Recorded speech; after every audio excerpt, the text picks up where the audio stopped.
우리가 헷갈리는 감정 중에 하나가 무기력함이랑 게으름. 이거 어떻게 다를까요? 좀 구체적으로 예시를 들어볼게요. 아, 뭐 해야 되는데 내가 누워 있어. 아, 근데 못 나가겠어. 그럼 이거 게으른 거예요, 무기력한 거예요? 저는 게으름. 이유는? 작가님의 얼굴과 표정이 일단 좀 게으름이야 이거. 오케이. 아주 정확하게, 게으름. 점점 더 정확하게 그리고 냉철하게 지금 나를 방금 어. 여기 기대는데 일부러 더 기댔어. 편해가지고. 좋은 책을 찾기 위해서 베스트셀러 목록만 보고 있다면 내 취향에 맞는 새로운 책을 발견하고 싶다면 좋은 책이지만 아직 입소문 타지 못한 책을 심도 있게 소개하고 나아가 독서 의지를 깨워드립니다. 밀리의 서재. 별책 프로. 이거 괜찮다. 와 오, 좋았다. 자화자찬하면서 자축하면서 시작. 별책 프로그램 처음 보시는 분들을 위해서 네. 우리 우철 도슨님이 한번 저희 프로그램이 어떤 프로그램인지 소개 좀 시켜주시죠. 이 별책 프로에서는요 6권을 선정합니다. 근데 중요한 게 있어요. 별점은 높지만 숨겨진 책들, 별점에 비해서 담은 수가 적은 책들을 골라서 소개해드립니다. 또 우리 별책 프로그램이 좀 특이한 점이 있다면 하나의 카테고리 주제를 가지고 선정을 하는데 이번 주의 주제는 인문학입니다. 우리가 인문학이라고 하면 사람들이 어렵게 생각하시는 분들이 있을 거 아닙니까? 헌 작가님께서 이렇게 시인이니까 시인의 언어를 과연 인문학이란 무엇인가? 제가 생각하는 인문학은 되게 좀 포괄적으로 인간을 움직여온 모든 대상들을 다루는 이야기가 인문학이라는 생각을 하고 또 동시에 인간이 움직이게 만든 것들에 대한 기록이라고도 생각을 합니다. 인간이 움직이게 만든 건 뭐 어떤 게 있을까요? 뭐 언어랄지 뭐 미술이랄지 이런 것들 다 인간만이 할 수 있는 네네. 기존에는 없었던 그런 것들을 모든 저는 비슷한 맥락인 것 같아요. 인간을 인간답게 만들어주는 글이든 문학이든 모든 분야가 다 인문학인 것 같아요. 맞아요. 근데 요즘에 보면 AI가 인간의 범위를 이제 범접하려고 하고 있어요. 우리 감정을 다 녹여주는 거예요. 사진 이런 것들이 이제 죽은 자를 다시 살리는 그런 AI가 와서 마음을 맞아요. 보듬어주고 그러니까 이런 상태에서 정말 인간만의 그런 영역 인문학이 정말 필요한 것이 맞나? 우리가 창의력은 인간만의 영역이다라고 했지만 이제 그 창의력조차 AI를 따라잡을 수 없는 수준까지 많이 와 있고 앞으로 더 나아갈 것이고 이런 상황에서 인문학을 어떻게 우리가 받아들여야 될까요? 사실 잘 몰라요. AI를 잘 모르지만 어쨌든 AI가 인간의 데이터를 토대로 이루어지잖아요. 어떻게 보면 인간의 사고 체계를 기반으로 해서 우리를 대신해서 수행해주는 시스템인 것인데 사고 체계를 잘 반영하려면 우철 작가님이 말씀하신 것처럼 그럼 인간이 인간답게 사고하는 것은 무엇인가? 라는 질문을 충분히 논의를 하면서 그걸 같이 만들어가야 된다는 생각이 드는 것이죠. 저는 AI에 관심이 워낙 많고 되게 오래전부터 관심이 되게 많아서 이 시점에 인문학이 진짜 왜 필요하냐고 생각해보면 그 AI의 활용 범위나 이런 것들에 대한 규범을 정리하고 범위를 정하고 또 정부에서 어떻게 규제할 것인가 이런 것들을 정말 인문학적인 관점에서 접근을 해야 된다고 생각해서 거기에 이제 교육도 포함될 거고 뭐 법 제도도 포함될 거고 그래서 하여튼 인문학이 점점 더 중요해지지 않나. 제가 그 하나 얘기해 드리면 AI가 가장 요즘에 또 대두되고 있는 게 예술이거든요. 그렇죠. 예술의 영역을 AI가 대체할 수 있는가? 어떤 AI 작가의 전시를 보러 갔어요. 그 AI 작가 이름이 레픽 아나돌.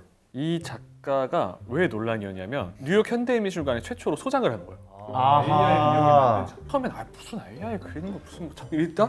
근데 뭘 깨달았냐면 AI가 만들긴 했지만 그 과정에 뭐가 껴있냐면 그 작가가 AI와 계속 대화를 해요. 그 AI한테 자연에 있는 모든 걸 정보를 줘요. 사진부터 숲속의 모습까지. 그리고 이 작가가 계속 질문을 해. 어떻게 생각해? 난 이렇게 생각하는데 막 데려가니까 이 작가의 정신이 저를 옮겨가. 근데 그게 만들었을 때 그냥 이게 예술이 아니라고 할 수 있냐.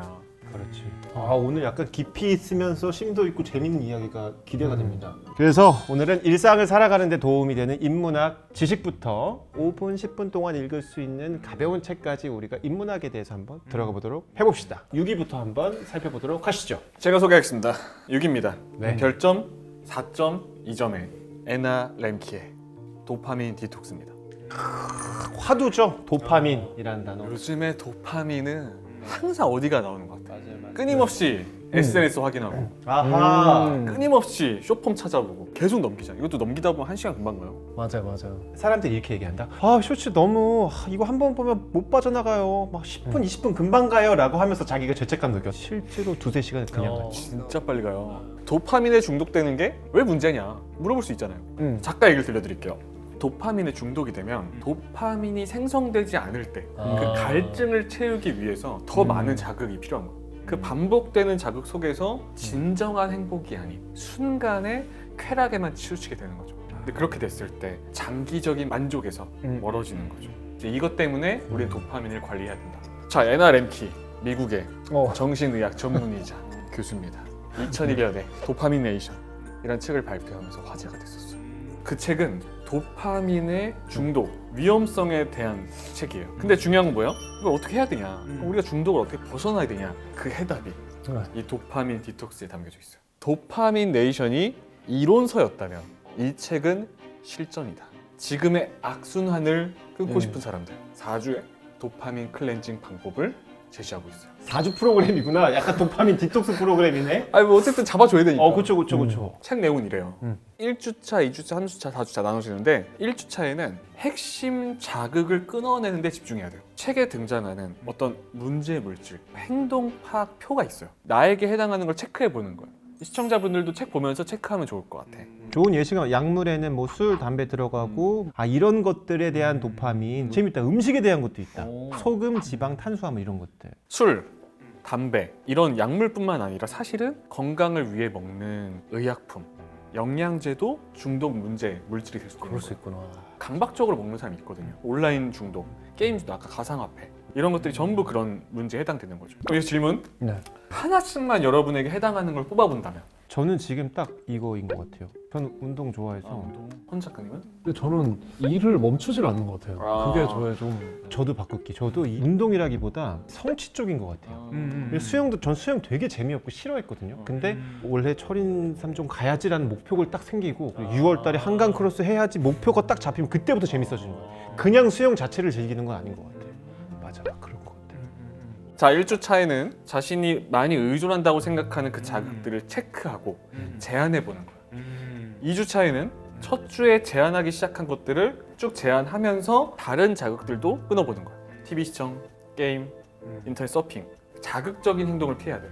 운동, 명상, 독서 같은 건강한 도파민 위주로 바꾸는 거지. 3, 4주 차에는 마음 챙김 훈련, 내면의 변화를 탐구해야 돼요. 이걸 끊음으로써 나에게 어떤 내면의 변화가 있었다. 스스로 돌아봐야 돼요. 그리고 그 과정을 기록하는 것도 중요하죠. 이렇게 4주간 도파민 디톡스가 끝나면 이게 중요해요. 천천히 다시 도입해보는 거예요. 이 도파민들을 도입해보면서 절제하면서 하는 거죠. 아마 그럴 것 같아요. 말이 쉽지 않지.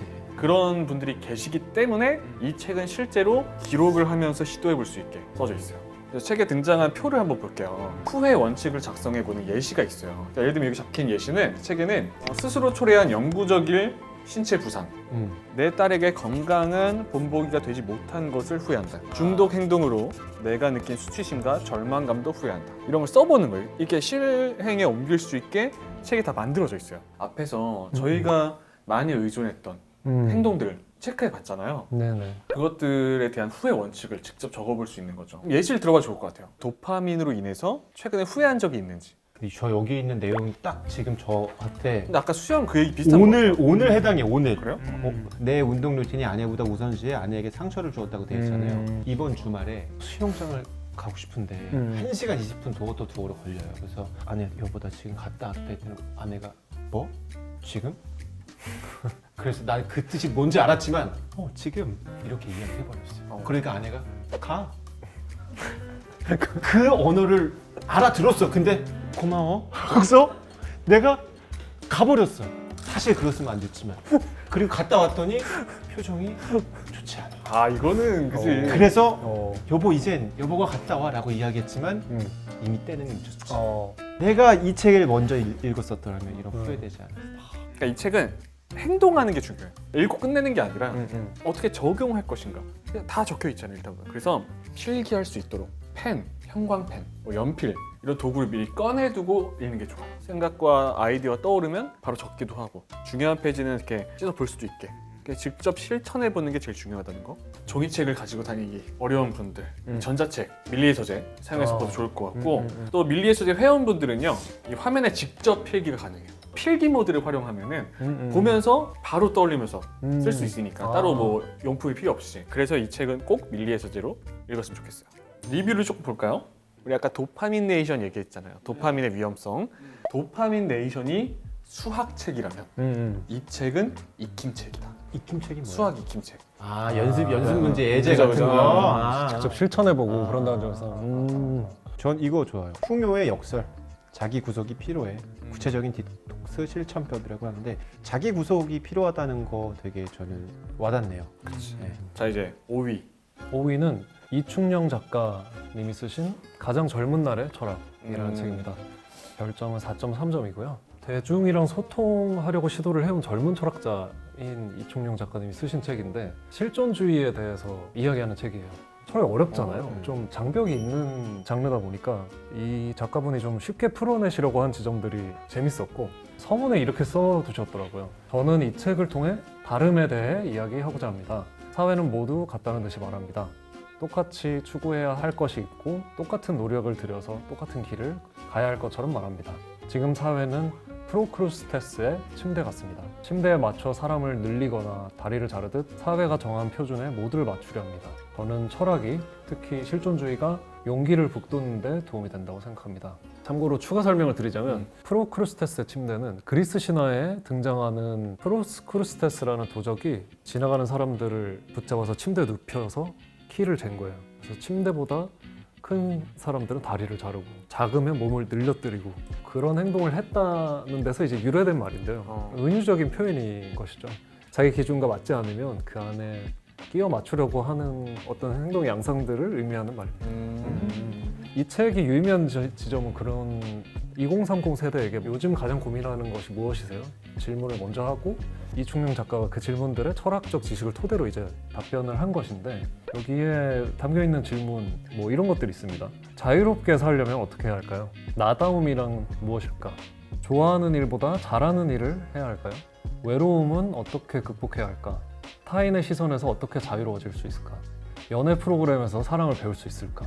공통된 화두인 것 같아요. 특히 20대를 지나면서 저희가 한 번쯤 해봤을 고민들인데 저는 이 책에서 나다움에 대해서 이야기하는 부분이 좋아서 나다움. 먼저 두 분이 생각하시는 우리가 나다워지는 순간 나다움이라는 게 뭐라고 느끼시는지. 별거 아닌 것 같아요. 오히려 어려운 것 같아요. 일에 있어서 나다움은 흔들리지 않고 내가 추구하는 중학생도 이해할 수 있게 설명한다. 나는 그걸 지켜냈을 때 거기서 돌아오는 오늘도 대중을 위해서 쉽게 풀었다. 그 나다움에 대한 그 뿌듯함이 있어. 내 방식대로 풀었다. 내 방식. 그거 맞는 것 같아요. 그렇죠. 직업적으로도 굉장히 존재하죠. 나를 나답게 만드는 기준들이. 저는 사실 늘 나답게 살고 있다고 생각하거든요. 진짜 깊은 곳에서 나다움이라고 내가 느끼는 건 딴 생각 안 할 때 아무 생각 없이 그냥 불 보고 아이들하고 얘기하고 아내랑 얘기하고 와인 한 잔 마시고 근데 그런 순간이 많지 않아요. 뭔가 저항 없이 이렇게 존재하고 있다고 느껴지는 맞아. 그런 순간들인 것 같아요. 머릿속에 그냥 다 날아가면서 참 좋다. 음. 뭐 아무 생각 없이 이때가 제일 나다운 것 같아요.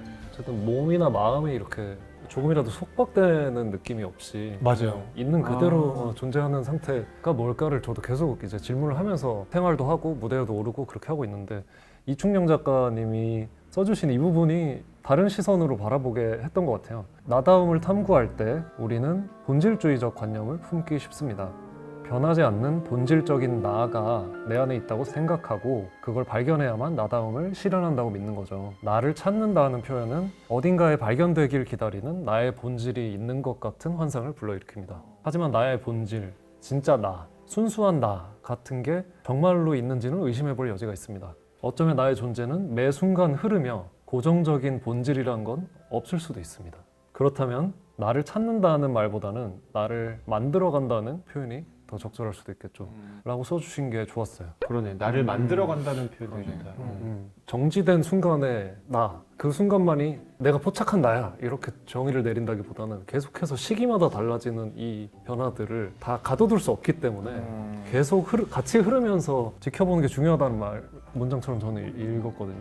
내가 평소 관심이 없었던 뭐 사르트르나 뭐 칸트, 뭐 헤겔, 카미 같은 실존주의 철학자들 주장들이 지금 우리가 겪고 있는 뭐 고독이랄지 뭐 불안이랄지 일 중독이랄지 그런 문제들 사이에서 굉장히 실용적으로 가져갈 수 있는 부분이 있다는 생각을 했습니다. 재밌는 게 이 책은 책이 있고 네, 오디오북이 있고 네. 챗북이 있어요. 저도 사실 밀리의 서재에서 처음 본 형태의 책인데 요즘 이제 텍스트와 좀 거리를 느끼시는 분들 있잖아요. 그분들이 누군가와 채팅을 하는 것을 엿보듯이 책을 맞아요. 읽으실 수 있게끔 오 신기하다. 나 이거 너무 네, 재밌더라고. 굉장히 특이한 형태의 책이에요. 그러니까 이거 우리 구분해가면서 해보면 좋을 거거든요. 여기서 이렇게 시작해요. 그냥 일반적으로 책에선 나다움이란 무엇일까? 요즘 나다움을 찾으라는 메시지가 많이 보입니다. 대중매체 시대에서 인터넷 시대 속으로 이렇게 하면서 누가 봐도 문어체죠. 근데 이 챗북은 어떻게 시작하나요? 충령아, 시간 좀 괜찮아? 혜영이구나. 무슨 일이야? 사실 요즘 고민이 많아서 열심히 직장을 다니고 있지만 정말 이게 내가 원하는 일인지 잘 모르겠어. 일하면서 나다움을 많이 잃어버린 것 같아. 다른 사람의 시선도 너무 의식하게 되는 것 같고 자연스럽게 퇴사까지 떠올리게 됐는데 정말 퇴사한다면 돈과 꿈 중에 뭐를 더 우선해야 할지도 모르겠어. 요즘 생각이 정말 많구나. 내가 요즘 공부하는 실존주의 철학에 도움이 될 것 같은데? 이런 식으로 이제 쭉 이어지는 거죠. 그러니까 세상 많이 좋아졌어요. 이런 것들도 있고. 책의 별점은 4.3이고요. 고뇌하는 청춘의 손에 쥐어주고 싶은 책. 이토록 완벽한 제목. 젊은 날의 고민을 끌어갈 수 있도록 철학적 질문에 힘을 실어준다. 제목에 그래도 좋아하는 분들이 꽤 있는데요. 오늘의 주제와 되게 잘 맞는 책인 것 같습니다. 자, 이번에 제가 소개시켜드릴 책은 4위에 랭크되어 있습니다. 바로 한 끗 어휘력, 박선주 작가님의 책이고요. 별점은 4.6점이네요. 문해력 논란 이런 말 혹시 들어보셨나요? 네, 듣게 됐죠. 아마 좀 많이 들은 것 같아요. 많이 들어보셨을 거예요. 요즘에 뭐 문제가 있다 막 그러니까. 이러면서 얘기들이 많이 나오는데 대표적인 사례 몇 가지를 말씀드리면 한 대학에서 조교가 학생에게 이런 공지를 남겼습니다. 금일 자정 이후 과제 제출할 시 20점 감점입니다. 금일 자정 이후 요거를 금요일까지 아니에요? 라고 이제 착각을 해버리는. 아, 진짜? 그리고 예를 들면 이거죠. 자, 여기에 누구누구 모집합니다. 모집 인원 0명. 그럼 사람들이 뭐야, 뽑지도 않을 거면서 왜 모집을 하는 거야? 약간 이런 거. 그런 것들에 대해서 많이들 혼동이 된다고 해요. 이런 사례는 되게 많죠. 심심한 사과를 합니다. 왜 넌 사과를 이렇게 심심하게 해? 진지하게 좀 해봐. 다시 해. 그건 사과 아니야. 심심하게 하면 안 돼. 약간 이런 거. 그럼 심심한 사과 뭔지 아세요? 그 뜻은 아닌 건 아는데 막상 물어보니까 뭐라 말을 못하겠네? 정확한 의미를 모를 수 있다. 그렇죠. 아닌지는 알지만 정확하게 어떤 뜻인지 모르고 그런 것들이 있죠. 그런 걸 우리가 이제 어휘력, 그 밖에도 뭐 맞춤법에 대한 이슈가 있을 수도 있겠고요. 문해력 이슈의 원인으로 영상 중심의 소비가 증가했다라는 걸 뽑기도 해요. 그래서 작가님은 이렇게 말씀하십니다. 소통할 때 오해가 되지 않기 위해서 상식 수준의 글을 이해하기 위해서 교양 있게 표현하기 위한 어휘들이 분명히 존재한다. 그리고 그것 중에서 우리가 많이들 혼동하는 혹은 많이들 틀리는 것들을 100가지의 사례를 모아놨어요. 100가지나? 그 100가지의 하나의 사례와 그 짧은 한 페이지 혹은 두 페이지간의 설명인데 그게 되게 재밌게 다가오거든요. 어떤 분들은 이렇게 생각하실 수도 있어요. 아, 나 어휘력 나 좋은데? 나 어휘력 되게 잘하는데 한국 사람이면 됐지 뭐 라고 생각하시는 분들 계신데 여기서 이제 한국어를 잘하느냐 못하느냐 어휘력에 문제가 있느냐 없느냐에 대한 판단을 이런 질문을 한번 해보시면 좋습니다라고 예시를 드려준 게 있어요. 여러분들도 한번 해당이 되는지 생각해 보세요. 네. 첫 번째, 사람들 몰래 인터넷에 뭐뭐 뜻이라고 검색해 본 적이 있다. 두 번째는 그래서 글자만 보이고 내용은 이해가 안 된 적이 있다. 기사에서 어려운 어휘가 나와서 바로 스크롤을 내린 적이 있다. 긴 글 읽기 귀찮아서 뭐뭐 요약 이렇게 찾아본 적이 있다. 정확한 어휘가 생각나지 않아서 그거 그 뭐시기 그거 거시기 그 뭐시기 라고 이야기한 적이 있다. 명절 인사를 보내기 전에 명절 인사 예시를 찾아본 적이 있다. 그리고 챗 GPT 이런 걸로 메일 보내는 법. 자, 내가 누구한테 메일 보낼 테니까 이거 써줘 이렇게 해주고. 아, 그렇군요. 이런 게 진짜 실제로 많이 발생을 하고 있습니다. 이건 후원 작가님한테 해당이 될 것 같은데 한국어 어휘가 생각나지 않아서 영어 어휘를 쓴 적이 있다. 그러신 적이 자주 있으신가요? 저는 자주 있습니다. 예. 제가 말씀드린 이런 예시에 해당이 많이 된다면 내가 한국어를 모국어로 하고 있지만 어휘력이 풍족한 건 아닐 수도 있다라고 이제 말씀을 하시더라고요. 국립국어연구원에서 조사한 바에 따르면 2020년도를 기준으로 해서 신문이나 TV를 보면서 나 이거 무슨 말인지 잘 모르겠는데 라는 어려움을 느낀 비율이 무려 89%. 대다수라고 뭐 저를 포함해서 그래서 많은 분들이 어휘력에 부담을 느끼고 있는 것 같습니다. 자, 혹시 여러분이나 여러분 지인들 중에서 어휘력에 문제를 느낀 적이 있으신가요? 있으실 거라고 판단되는 이유가 뭐냐면 특히 시는 어휘력 하나, 선정 하나하나 할 때마다 이 큰 임팩트가 다르고 맞아요. 도슨트로서 내가 어떤 설명을 해줄 때 똑같은 어휘지만 조금 더 고급스럽게 그치. 표현해야 되겠다는 그런 부담이 있을 수도 있을 것 같아요. 네. 근데 저는 미리 말씀드리면 앞에 말씀해주신 예시에 전부 해당됩니다. 아, 다 해봤어. 근데 왜 그러냐면 방금 말씀하신 거랑 비슷한 게 말을 뱉는 사람이잖아요. 뱉을 때 다시 한번 확인하게 돼요. 대본도 쓴 다음에 이 말 뱉었을 때 이거 다시 찾아봐요. 이거 맞나? 맞나?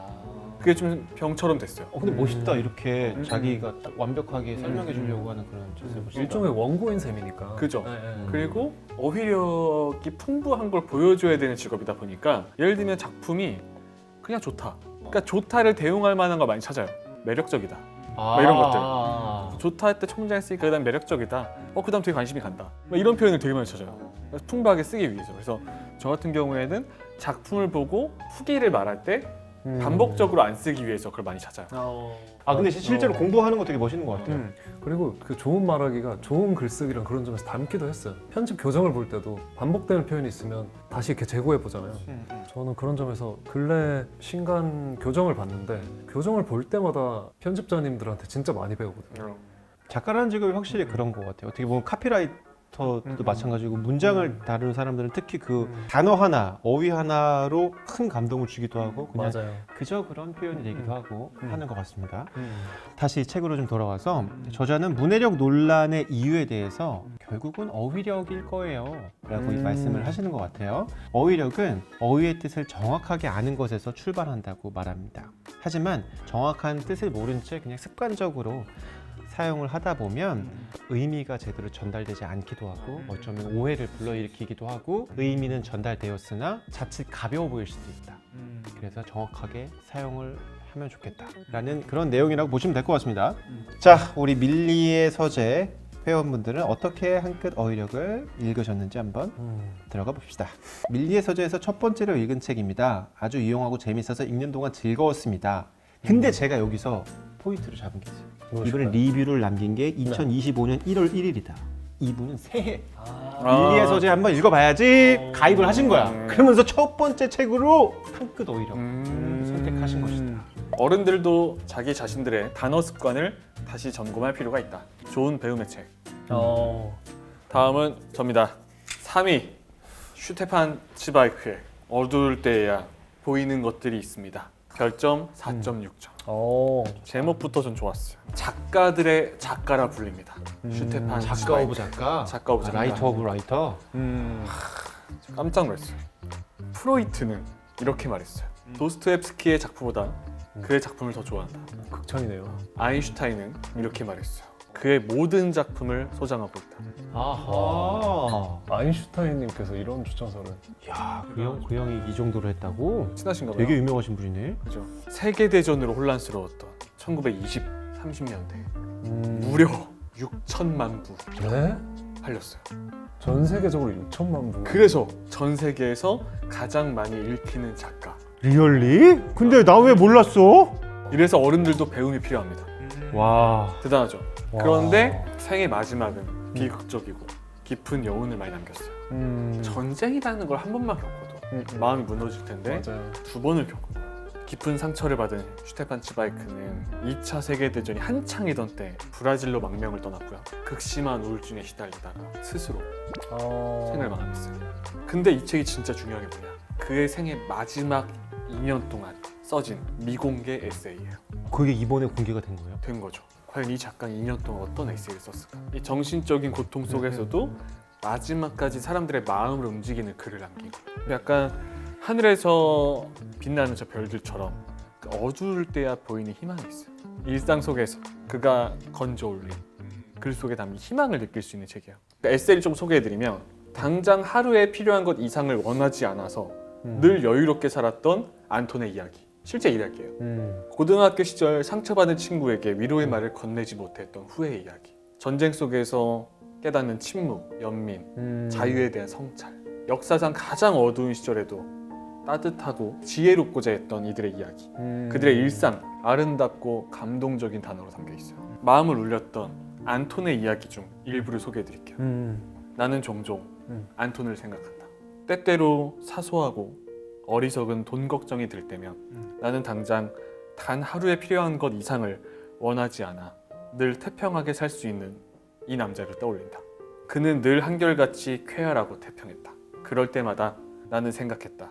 모든 사람이 이런 상호 신뢰의 비결을 배운다면 경찰도 법원도 교도소도 돈도 필요 없을 거라고 라는 글이 적혀 있어요. 또 하나의 장면. 제가 도슨트잖아요. 흥미로운이라고 적혀 있어요. 슈바이츠가 조각의 아버지 로댕을 만난 일화가 있습니다. 어느 날 그 로댕의 작업실에 초대된 거예요. 그때 이미 로댕은 거장이었거든요. 근데 로댕이 가장 최근에 작업한 조각을 소개하다가 거칠어 보이는 부분을 발견한 거예요. 그 자리에 수정을 하기 시작하는 거예요. 근데 수정을 하는 순간 고치고 다듬고 또 고치고 다듬고 30분이 지나고 1시간이 지나고 1시간 반이 지나도 끝나지 않는 거예요. 날 초대했는데 완전히 몰입돼 있는 거예요. 근데 이렇게 느꼈대요. 그날 로댕은 마치 천지창조 첫날의 신처럼 조각을 했다. 보통 일반 사람들은 아 저거 나보고 좀 가라고 하는 그죠? 사인인가? 이거 내가 지금 받고 그냥 바로 가야 그죠? 되나? 그런데 그걸 보면서 감동을 했어. 근데 이렇게 말해요. 이 행동에서 츠바이크는 오히려 깨달았다. 그 깨달음의 부분을 읽어드릴게요. 나를 완전히 잊었고 그렇게 나는 없는 사람처럼 위대한 대가 뒤에 숨을 죽이고 주변의 대리석처럼 꼼짝도 하지 않고 서 있었다. 그 한 시간에 나는 지금까지 내게 없었던 것이 무엇인지 깨달았다. 완벽을 향한 의지로 모든 것을 잇는 열정. 크든 작든 자기 일에 완전히 몰입할 수 있는 사람만이 그 일을 제대로 해낼 수 있다. 다른 마법은 없다. 그렇게 양차 대전을 겪으면서 전 세계적으로 6천만 부를 팔는 그런 작가가 생애 마지막을 앞두고 자신의 에세이 그걸 쓴 게 얼마나 큰 의미가 있겠어요. 아니 근데 6천만 불을 그때 어떻게 찍었지? 야 진짜 대박이다. 엄청난 숫자긴 해요. 자 그러면은 한번 어두울 때야 보이는 것들이 있습니다를 검색해서 별점이랑 후기를 좀 볼게요. 역사는 반복된다는 걸 느꼈다. 과거의 글이라는 게 믿기지 않을 정도로 공감이 간다. 저희가 앞서 이야기하던 그런 부분이랑도 이어지는 것 같아요. 진중한 한 줄 평들이 대부분이네요. 역사가 반복된다는 그런 내용들도 많고 특히 뭐 내 인생 책이다, 뭐 최고로 좋았다라는 그런 리뷰들이 되게 많은 걸 보니까 근데 좀 재밌는 후기 하나 있다. 츠바이크가 츠바이크 한 책 이 후기 마음에 드네요. 몇 번 더 읽어서 가슴에 새기고 싶다. 자 다음 책은 제가 소개시켜 드리도록 하겠습니다. 2위고요. 설경인 작가님의 나를 지키는 용기입니다. 별점은 4.6점이에요. 이 책은 대상이 나인 감정들에 주목을 합니다. 무기력함, 공허함 이런 이제 나만의 감정에서 나를 어떻게 지켜야 하는가. 사실 흔하게 사용하는 말이고 누구나 아는 감정이라고 생각하기가 쉬운데 설경인 작가는 이 감정들은 바다에 떠있는 빙산처럼 드러난 부분보다는 보이지 않는 부분이 훨씬 더 큰 감정이에요 라고 이야기를 하고 있는 거예요. 이 책의 가장 좋은 점은 논리적인 추론이나 상상으로 만든 작가로서의 이런 상상 속의 결과물이 아니라 설경인 작가가 정신과 의사로서 십수년간 일하면서 실제로 죽을 고비를 넘긴 사람들의 사례를 정리하면서 만든 실존하는 예를 바탕으로 만들었다는 게 실화 바탕이라고 하면 우리가 더 와닿잖아요. 전문가가 일반인의 시선으로 쓴 책이다라고 생각하시면 될 것 같아요. 제가 되게 좋아하는 포인트인데 우리가 헷갈리는 감정 중에 하나가 무기력함이랑 게으름. 이게 어떻게 달까요? 좀 구체적으로 예시를 들어볼게요. 아, 뭐 해야 되는데 내가 누워 있어. 아, 근데 못 나가겠어. 그럼 이거 게으른 거예요, 무기력한 거예요? 저는 게으름. 이유는? 작가님의 얼굴과 표정이 일단 좀 게으름이야 이거. 오케이. 아주 정확하게, 게으름. 점점 더 정확하게 그리고 냉철하게 지금 나를 방금 여기 기대는데 일부러 더 기댔어. 편해가지고.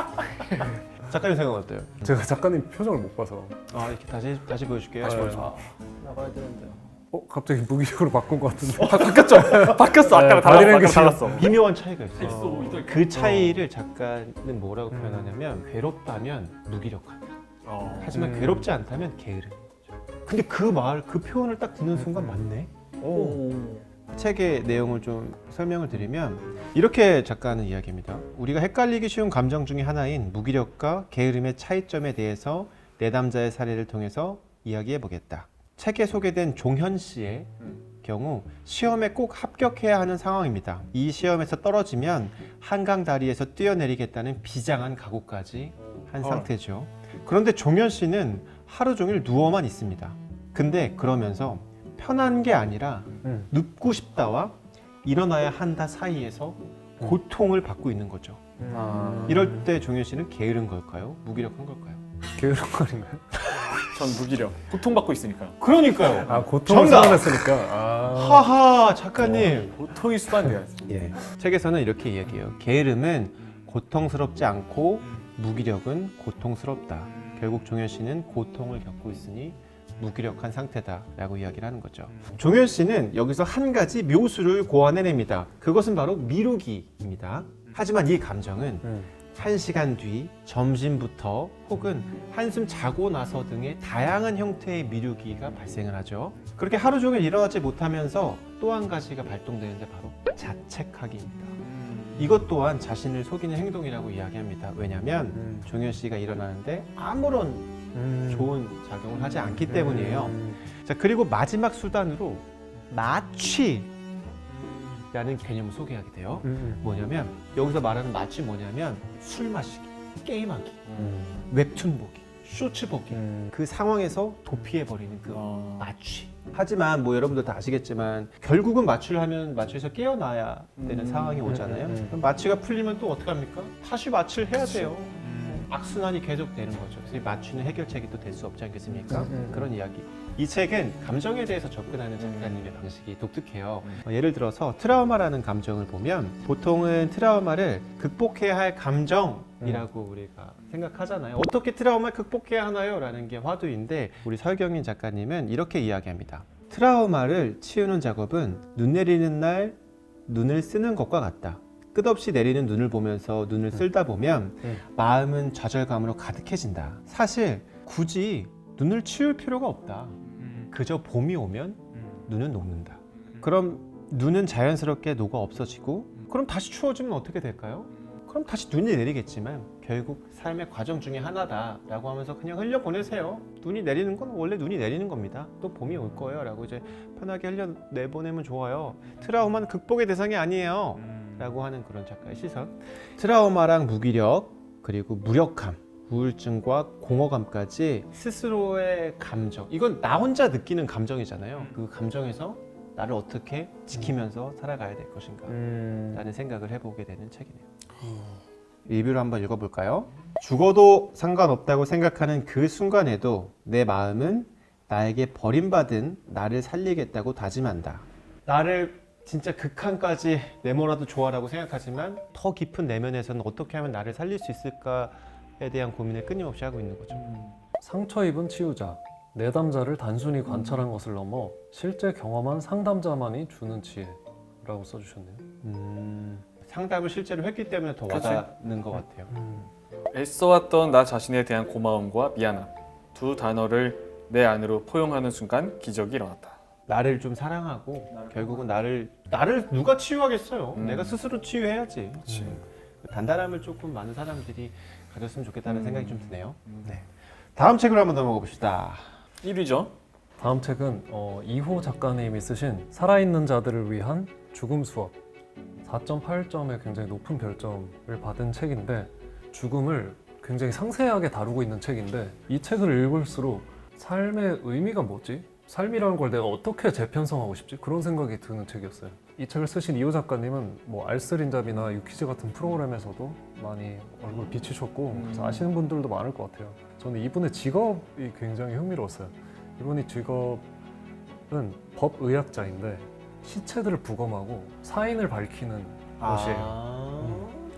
그래서 다양한 죽음을 자연스럽게 마주하게 되는 사람인데 시체에 사회를 맞닥뜨렸을 때 그 원인이 살인이었는지 화재였는지 교통사고였는지 이런 죽음의 앞뒤의 순간을 계속해서 가늠을 해야 되는 사람인 거죠.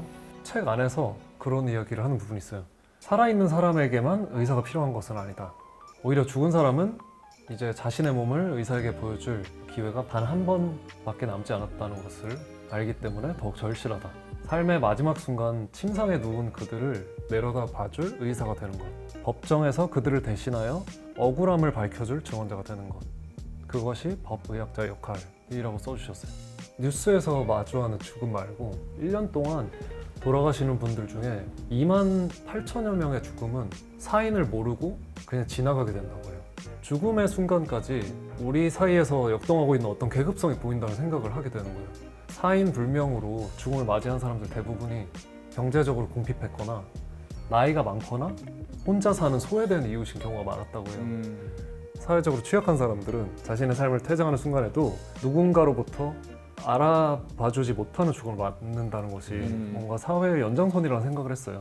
이것이 다른 나라에서는 법의학자 같은 전문가가 먼저 검토를 하고 이것이 범죄 혐의가 없으면 화장을 하거나 이제 매장을 하는 방식으로 죽음을 처리하고 있는데 우리나라에서는 먼저 시신을 화장한 후에야 사망 등록을 할 수 있는 체계로 이루어지고 있는 거예요. 그러니까 그 사람의 사인을 먼저 밝히고 기록하기 전에 그 사람의 시신이 먼저 사라지는 거예요. 이렇게 제도적으로 구석지고 보이지 않는 부분들 있잖아요. 그런 부분들을 가장 가까이에서 목격하는 법의학자가 쓴 책이라 죽음에 대해서 되게 자세하게 좀 생각해보게 되는 책이에요. 그리고 책의 뒷부분에는 이런 이야기도 나옵니다. 죽음에는 세 종류가 있다.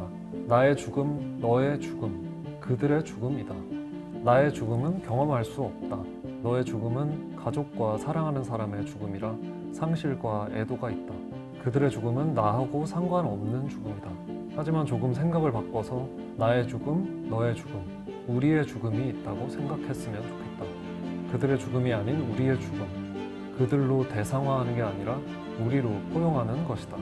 라고 이호 작가님께서 써주셨네요. 확 와닿았어요.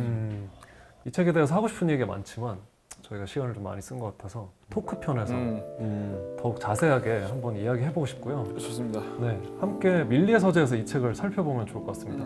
네. 이 책의 별점은 4.8점이고요. 다 이 죽음에 대한 죽음을 다루는 책이면 되게 무거운 책인데도 죽음은 결국 죽은 자보다 산 자에게 더 영향을 준다.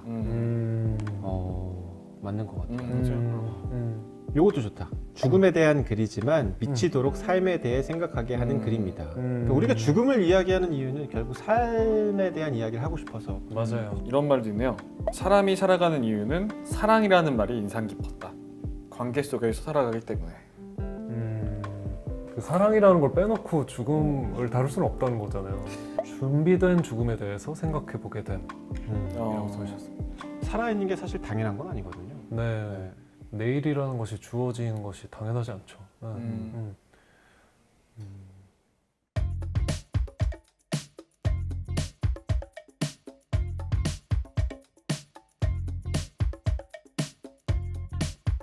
자, 여러분 이렇게 해가지고 저희가 6권의 인문학에 대한 책을 소개시켜 드렸는데 어떻습니까?